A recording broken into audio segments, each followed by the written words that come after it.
Et donc je travaille sur le sujet OVNI depuis plusieurs années. J'ai travaillé dans le cadre de ma recherche personnelle. J'ai eu l'occasion de créer une organisation qui s'appelle la FEA, qui s'intéresse plus particulièrement à l'évolution de la question OVNI au sein des institutions publiques, des pouvoirs publics et des institutions même internationales. À savoir quand l'ONU, est-ce que l'ONU s'intéresse au sujet, est-ce que le Conseil de l'Europe s'intéresse au sujet, est-ce que les autres pays s'intéressent au sujet, que font-ils, est-ce que voilà, tout ce qui est relatif aux institutions publiques. J'ai eu l'occasion aussi de travailler pour le GIPAN, qui était un service en fait du CNES, Centre national d'études spatiales, et donc qui s'intéresse plus particulièrement aux OVNI.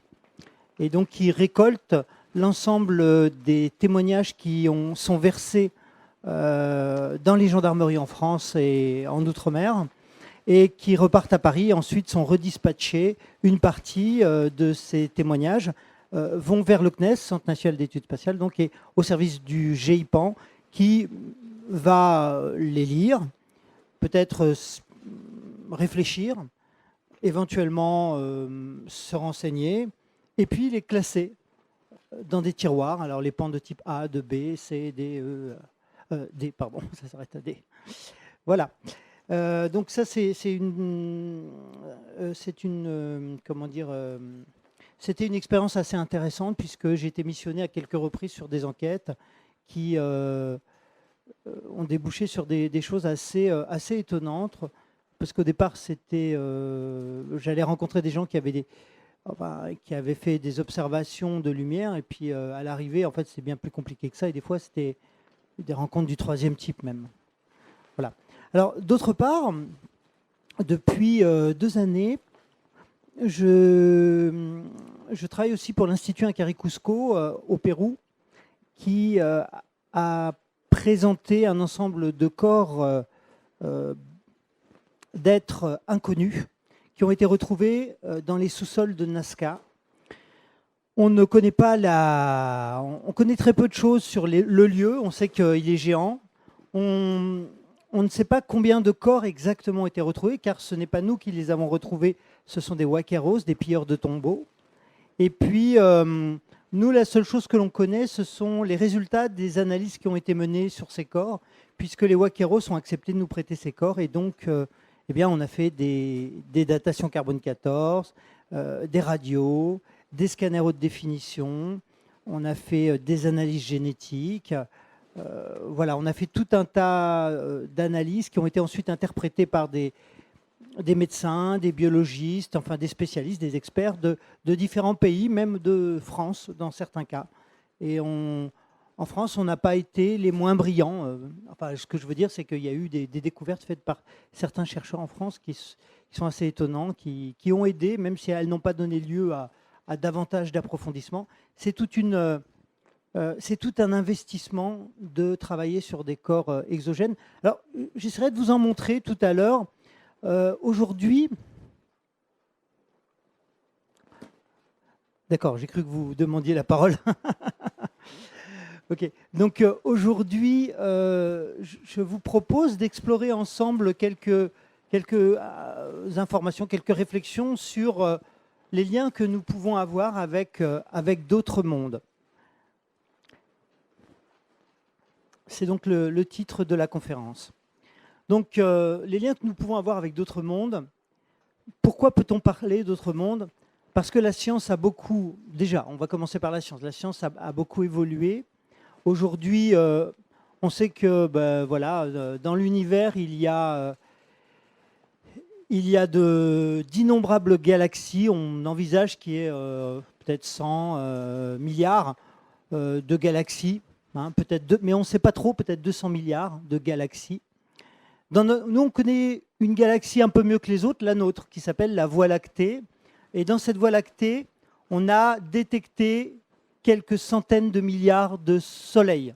Ce sont des estimations, on ne les a pas comptés. Il faut toute une vie pour compter déjà de 0 jusqu'à 1 milliard. Bon, ça met du temps déjà. Donc ce sont des ordinateurs qui font des estimations. Alors, ouais, sur ce panneau, on voit la Voie lactée compte entre 200 et 400 milliards d'étoiles. Chaque étoile, c'est un soleil. Un soleil, on en connaît un, le nôtre. Et un soleil comme le nôtre, eh ben, il a, on va dire, 8 planètes. Je suis toujours un peu hésitant parce qu'il y a, vous vous rappelez, il y a Pluton qui a été déclassé. On ne l'est plus considéré comme une planète. Bon.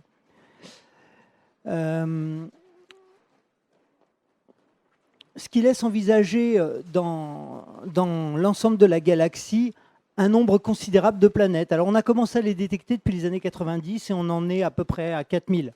Aujourd'hui, on a détecté 4000 exoplanètes, c'est-à-dire des planètes qui sont en dehors de notre système solaire, qui ne sont pas forcément toutes des planètes habitables, parce que pour être une planète habitable, il faut avoir la bonne taille, il faut se trouver dans la zone, dans la zone où la vie peut se développer, il faut avoir certaines conditions comme ça déjà minimum. On pourrait ajouter aussi, pour terminer sur cette vision que la science a actuellement de l'univers, que, vous savez, ces 100 milliards de galaxies auxquelles je viens de faire allusion, qui sont détectées et reconnues, on va dire, par le monde scientifique aujourd'hui. Mais attention, peut-être demain, on va changer de nombre, et ça sera peut-être 1000 milliards, bon, ou 10 000, ou 100 000. Donc, les vérités d'aujourd'hui ne sont pas celles de demain. Et les vérités d'hier, on les a déjà toutes éliminées. Enfin, pas toutes, mais enfin un certain nombre. Ce que je veux dire, c'est que pour vous donner une autre idée, vous savez, ces 100 milliards de galaxies, comme je vous disais, notre galaxie, c'est plusieurs centaines de milliards d'étoiles. Ces 100 milliards de galaxies, eh bien, elles sont présentes dans seulement 5% de l'univers. Parce que dans tout l'univers, quand on considère la masse de l'univers et qu'on fait des calculs, on s'aperçoit que, en fait, ce qu'on voit, ça ne représente que 5%. C'est donc l'univers visible. Et il y a une partie qui est complètement inconnue, qui n'est pas visible par nos radiotélescopes. Et là, on ouvre la porte à beaucoup de choses. Nous, on ne connaît, et encore on connaît, on ne peut percevoir que 5%, et nos 100 milliards de galaxies se trouvent dans cette portion-là de l'univers. Juste, c'était un petit tour du côté des découvertes scientifiques, mais pour prolonger un petit peu par rapport à la vie, on peut se demander à ce moment-là si il y a...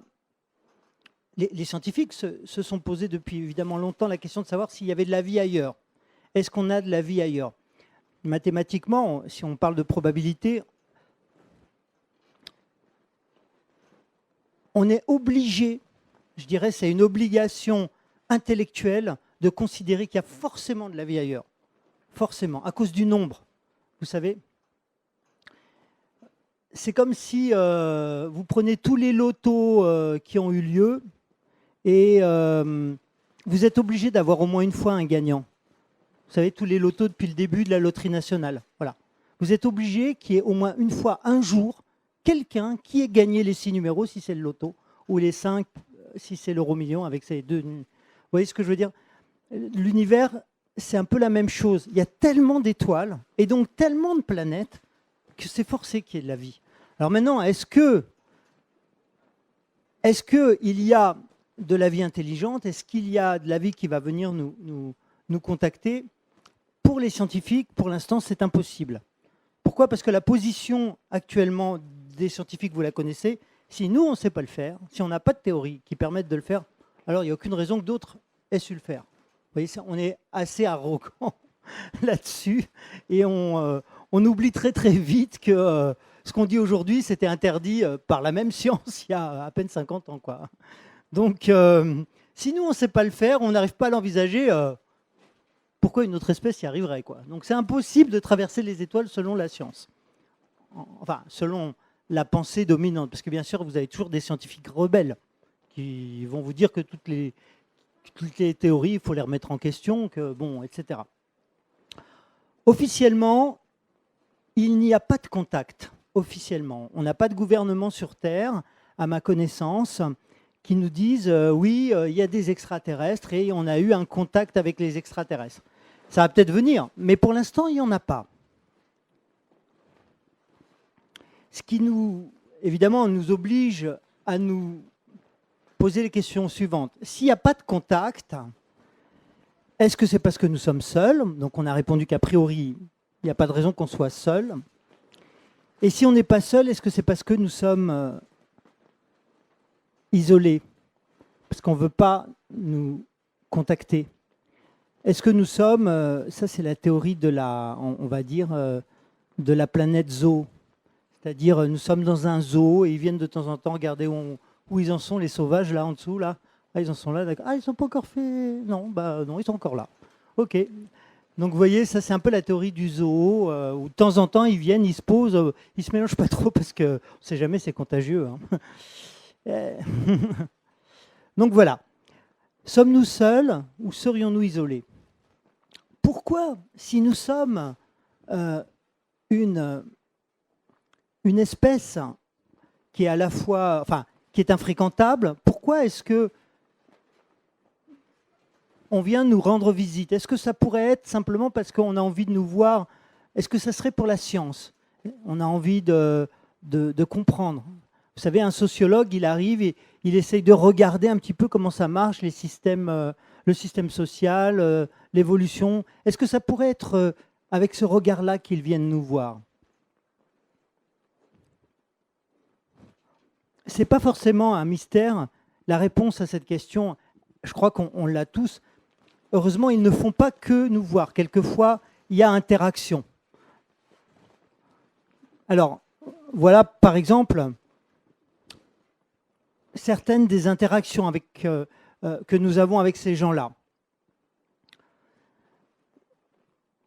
Tout d'abord, on va partir comment dire, des observations, des détections qui sont réalisées par des radars, qui sont réalisées par des vidéos, par des spécialistes parfois du domaine de l'armement qui sont habitués à reconnaître des avions, etc. etc. Bon, déjà, on voit que quand ils viennent, ils font des choses qu'on ne sait pas faire. On ne sait pas partir d'un coup comme ça avec à l'intérieur d'un engin qui va faire 100 G d'un seul coup. Et bon, nous, on mourrait. Donc la vie ne pourrait pas, selon nos technologies, tenir dans un appareil comme ça. Il y a des choses qu'on ne sait pas faire et qu'ils font. On les a filmées, ils ont été détectés, y compris par des radars militaires.